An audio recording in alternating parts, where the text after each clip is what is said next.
ఇలా రోడ్ల మీద నడుచుకుంటూ వెళ్తున్నాను. రోడ్డుకి ఇరుప్రక్కల ఇల్లులు.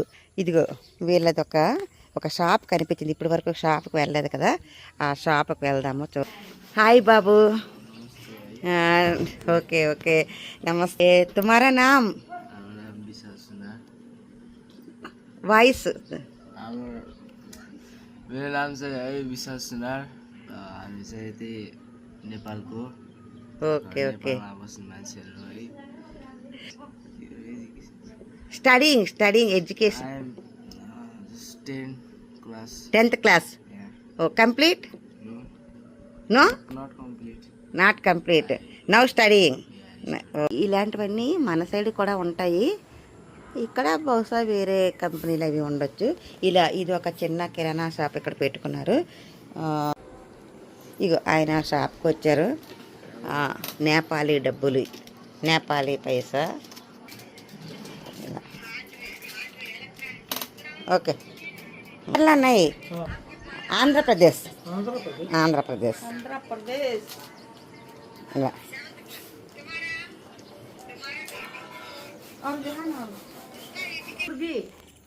ముడిగి ఏ నై ఏ ధాన్, ధాన్యం పంట. ఓకే. ఏ ధాన్యకో రైస్. చూడండి, అలా చూసారు కదా, వీళ్ళ పొలాలు అవి. ఆ కోడులు పెంపకం, పశు పెంపకం అంతా చెప్పాను కదా. ఇగో ఇవన్నీ కూడా ఇలా పొలాలు. ఇదిగో పొలాలు, ఇదిగో ఇల్లు. చూసారు కదా, ఇల్లు, పొలాలు, పశువులు, పక్షులు, అవన్నీ కూడా ఇలాగ ఇల్లు. చూసారు, అలా పండించుకున్న ధాన్యాన్ని వీళ్ళు ఏ మిల్లి మే ఓకే మర పట్టించి తెచ్చుకున్న ఈ బియ్యాన్ని మళ్ళీ అలాగ నూకలు అవి చేసేసి వేరు చేసేస్తారు. ఈ బియ్యంతో వాళ్ళు వంట చేసుకుంటూ ఉంటారు. నిజంగా బియ్యం మాత్రం భలే ఉన్నాయి, చాలా టేస్టీగా. మురిగికో, మురిగికో. ఓకే. ఇవి మురిగి అంటే కోడి అనుకుంటాను బహుశా. వీటిని కోళ్ళ కోసమట. ఈ రైస్ని మాత్రం మీరు వండుకొని తింటారు. అమ్మా, आपके बेटा बेटी ऊ कान्छो ठुलो बेटा ऊ पहाड़ ठुलो बेटी विदेश. Okay okay. आपका सलमान पहाड़ नेपाल. पहाड़. बहू मेरी बहू. सबसे बड़ी बहू. ఓకే. ఈమె యొక్క బహు అట, ఈమె బడి బహు అట. Okay okay. ఆ బియ్యం అలా ఉన్నాయి. చూసారా, అలా పండించుకున్న మిల్లి పట్టించిన బియ్యాన్ని అలా తెచ్చుకొని ఆ బియ్యాన్ని ఇలాగా చేస్తున్నారు.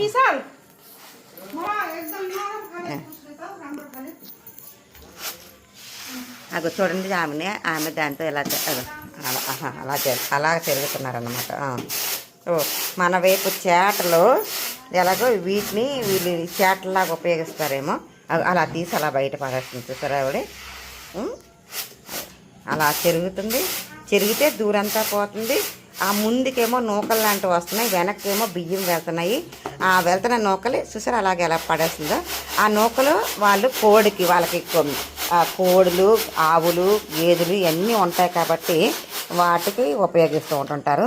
ఇలా మొత్తానికి నేపాల్లో ఆడవాళ్ళు, మగాళ్ళు కూడా బాగా కష్టజీవులు. చాలా అంటే చూసారా, ఇంటి ముందు పొలం ఉందంటే దానికి అలా కష్టపడి పనిచేస్తే కానీ అవ్వదు కదా.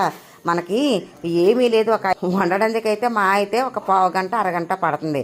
కానీ పండించడానికి ఎంత టైం పడుతుంది? అలాగ పండించిన పంట చేతికి రావాలంటే వారు ఎంతో కష్టం చేసి ఉంటారు. అంత కష్టపడి చేసిన ఆ ధాన్యాన్ని వారందరూ కూడా ఇంటిల్లపాది కష్టపడి పనిచేస్తేనే ఆ ధాన్యం అనేది ఇలా చేతికి వస్తుంది బియ్యం రూపంలో. ఇలా వచ్చిన బియ్యం మనం ఏమీ కాకుండా ఈజీగా కొనుక్కొని తినేసి వేస్ట్గా పారేస్తున్నాము. కాబట్టి కష్టంతో కూడిన పంట అది. అలా కష్టపడి పండించిన పంటను ఎప్పుడు కూడా మనం వేస్ట్ చేయకూడదు. మనకు పండించడం రాదు, తినడం మాత్రమే వచ్చు.